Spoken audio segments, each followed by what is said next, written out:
Hue is known as the cultural capital of Vietnam.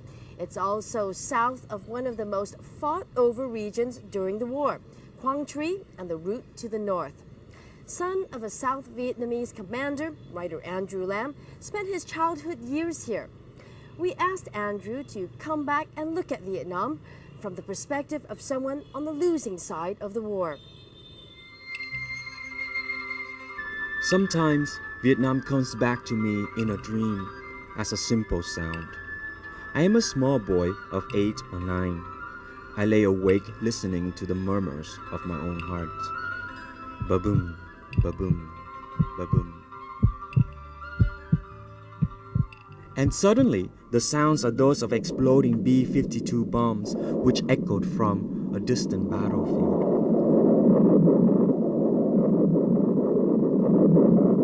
I am in Hue, where my father was a South Vietnamese military commander near the end of the war. The sounds of the B-52 were for me the sound of security, of the Americans helping to protect us. Yet, for the North Vietnamese, they were the sounds that nightmares were made of.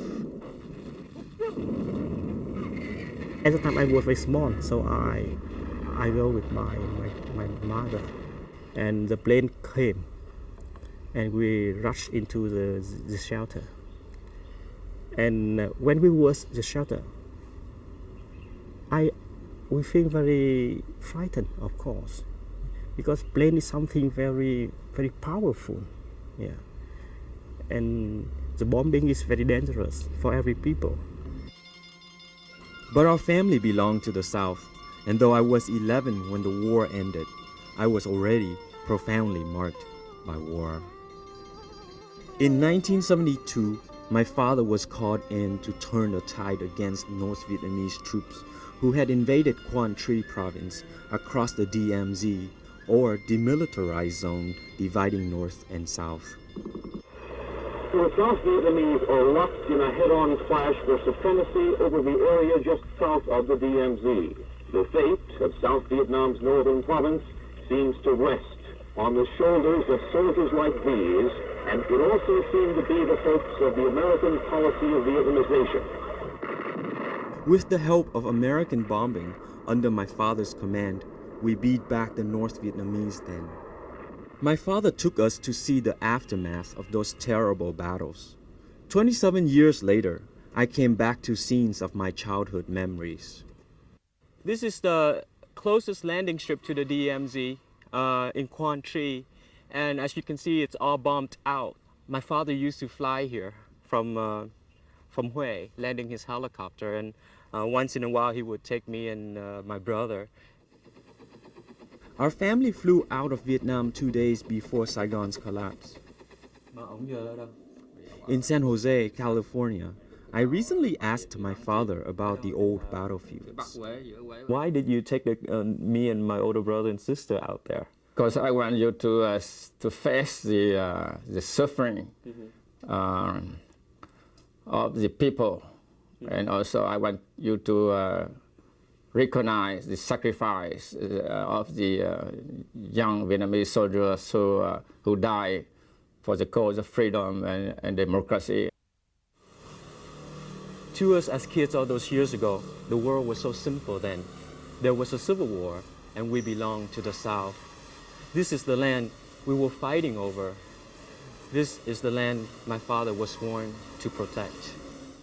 But as I grew up, I was to find out it was not sacrifice, nor heroics, but rather betrayal that was the only consistent theme of the Vietnam story. Though they had sacrificed 58,000 men in the war, my father reminded me the Americans withdrew military aid to us in 1974. As a result of that, we ran out of ammunition. We have no more ammunition. We don't have spare parts for our aircraft.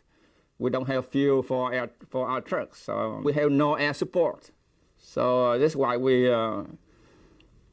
could not, beat back the last NVA offensive in 1975. And so, instead of fighting, many South Vietnamese fled, shedding uniforms to avoid surrender. And all these years later, The former soldiers on both sides seem to have lost out. This North Vietnamese soldier I met in Quang Tri remains a day laborer, earning a few dollars a week.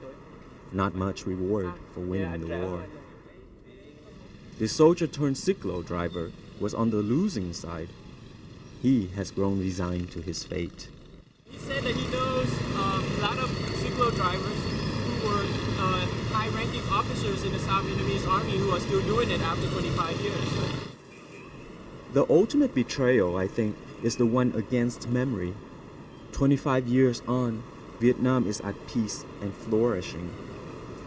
But on a plane to Saigon this month, a businessman old enough to remember the war, but young enough to remake himself, had this advice for me. Vietnam is very livable now, the man said. But to live here, you must pretend amnesia. Remember too much, and it will only bring sadness. Oh, and it gets in the way of making money. I am happy that Vietnam is thriving at last. But if the price to live here is amnesia, then for me at least, it's a price too high to pay. After all, it's difficult to belong to a nation that refuses to acknowledge its history. The cemeteries of northern soldiers are pristine and well kept. But outside Saigon, there is a graveyard of forgotten soldiers, 60,000 or so. This burial place of the defeated army received no honors, no respect. I also want someone to remember that here in Hue, the communists killed thousands of unarmed Vietnamese during the Tet Offensive of 1968. As I journey from Hue to Quang Tri once more, it occurs to me that there will always be two Vietnams. The one here, roaring with life as it yearns to integrate into the global economy. And the other, my Vietnam, one that exists nowhere but in memories. Here then, to memory, day turned into night and my trip from Hue to Quang Tri as a child in my father's helicopter after the battles of 1972. The cool, fresh air, the chopping sounds of the helicopter, and a beautiful moon rising in a darkening sky. Looking down, I saw the moon's reflection racing with us from Lotus Pond to flooded rice field.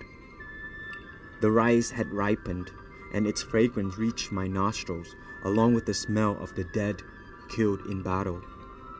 It was then I knew no one was left to harvest the rice that season.